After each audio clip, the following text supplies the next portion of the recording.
Hi everyone, it's me, Brittany. Welcome back to my channel. Today's video will be about my personal patient clinical tips. Now, if you are a D2 about to go to a D3, these are some great tips to help you out if you're first seeing patients on in clinic. Keep watching this video to find out. Right, so the very first tip is about preparation. Now, of course, you're thinking, Brittany, this is such an obvious step, but turns out there's a lot of people that don't really prepare, so I have to say the obvious. So the night before you are about to do a procedure on a new patient, I would go ahead and look in their patient charts and see their health history. I would see their procedures history, kind of any notes that's going on. If that patient was transferred from another student, I would contact that student to kind of make sure everyone's on the same page. Now that you've kind of seen that patient's health history, then you would kind of go about and see the procedure. Now, I really like to look at YouTube videos just to give me like a visual about what I'm gonna do, and I also like looking at my school notes, and those are very, very helpful. Now, if you're anything like me, your biggest worry was probably the patients. So you've been in school for 2 years already, and you've worked so hard on those mannequin heads, you probably named them some weird name like Jim or Bob or who knows.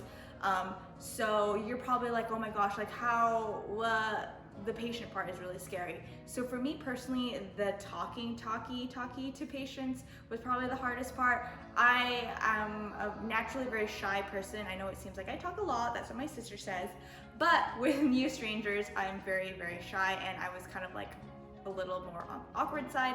So what I really did was, while I was shadowing a dentist, while I was assisting my upperclassmen, I would listen to how they talk to their patient, and I would kind of emulate their energy and emulate kind of what they said, and this would be really, really helpful. When you first meet your patient, you introduce yourself. Nowadays, you probably got to do this, or I don't know, like hello from far away because we can't shake hands. Back in the good old day, we would have a good firm handshake because that shows that, we're not a threat. But of course, we could do a little this or a virtual fist bump, or I don't know. But you would introduce yourself, kind of say like, I'm your student dentist, what brings you here today? Or if you already know what procedure they're gonna do, then you kind of know what's gonna happen. So you just kind of talk. My sister said that if you didn't know, my sister is also a dental student, and she is about to go to her final year soon. So what? Okay.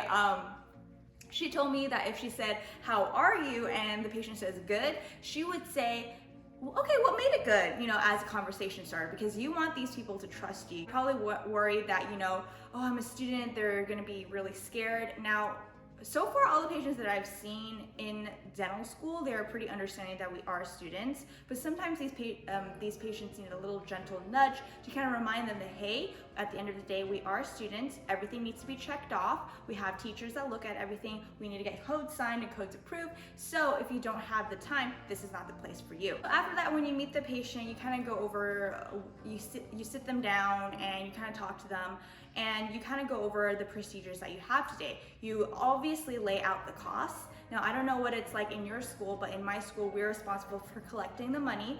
I mean, it doesn't go into our pockets, but we're responsible for making sure the patient either has like insurance that covers it, or that they have the fee, they're able to pay the fee.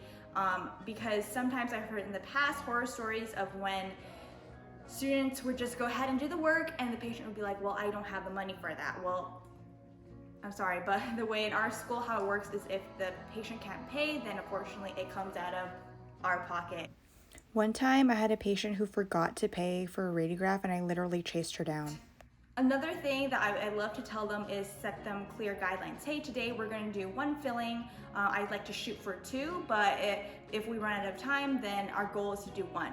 That way you're setting realistic expectations for them, and so that they're not kind of like, well, why is it taking so long? Another thing is to tell them how long the appointment might be. Some people think that this is the first time they're going to see a student dentist. They think that their filling is going to be done in 10 minutes. Well, no, that's certainly not the case in dental school. We have a lot of roadblocks. We got to get lots of checkouts.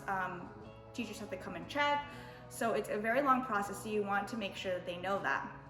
Now, what about those patients who are kind of a little on the meh, the grumpy side. Now, I've had my fair share of those patients, but remember, just because you have grumpy patients does not mean that you are a bad clinician. Perhaps they're in a bad mood, or perhaps they are either two things: they're in pain or they are fearful. And a lot of people, because we're dental students, we forget that going to the dentist is a very scary thing. It's a very intimate thing. We just don't have everyone come and poke into our mouths and just drill. It's not a very exciting experience for everyone. So just make sure that you understand that if they're feeling a little grouchy, if they're lashing out, sometimes it's not you. It's either maybe because they're in pain or they're really afraid. Now, one thing that I really like to do to establish a connection with patients is really to figure out what they like. Now, I'm not saying that you have to talk sports with them all the time, but for example, one time I was assisting, when I was a first year, I think I was assisting my third year partner, and there was a patient coming in for a screening. She looked very mad. She just didn't really look like she wanted to be there. I started chatting with her. Turns out she was like a PhD or a master's student in like women's literature, and we started talking about Frankenstein, which was written by Mary Shelley, and her face just lit up. I'm getting goosebumps thinking about it. She just had a great and spectacular time after that because I made that connection with her. So make sure to make connections with your patient. Tip is when you're nervous to give anesthetic. Obviously it is a very nerve-wracking thing for both you and the patient, but you have to be sure, like you're under like the mask, you're under everything, protective gear, but sometimes the patient can smell your fear. So you just gotta take a deep breath. And what you do is the night before, if you're really unsure about the different anesthesia procedures, I would go Google them, look at your notes, and then once the time comes, you have the patient to take a deep breath, breathe through your nose, stay steady, and then while you're saying that, you're telling them you can do it, you're doing so great, and you're telling that to your patients, but you're also giving a pep talk to yourself. So hopefully that helped too. You can do it. Another great tip is to set up your chair and anticipate what you need. In the beginning, I would be very, not clumsy, but I would be kind of dumb, and I would not think ahead. So I would get all the supplies I needed, put it in my station, and it turns out that after that, I would just have to run around clinic getting everything else. So by showing up into clinic early, you're able to set up everything and everything's prepared, so you don't have to be getting up and down, because in my school, we didn't have assistants. It was just us. A next tip is to give your patients breaks. Now, there are different from your mannequins because they have feelings too, but they also get tired. So make sure to put some bite blocks, and you need to go to the bathroom, just let them go to the bathroom. One thing that patients really love is, in my school, we can give them little neck pillows. So people love that.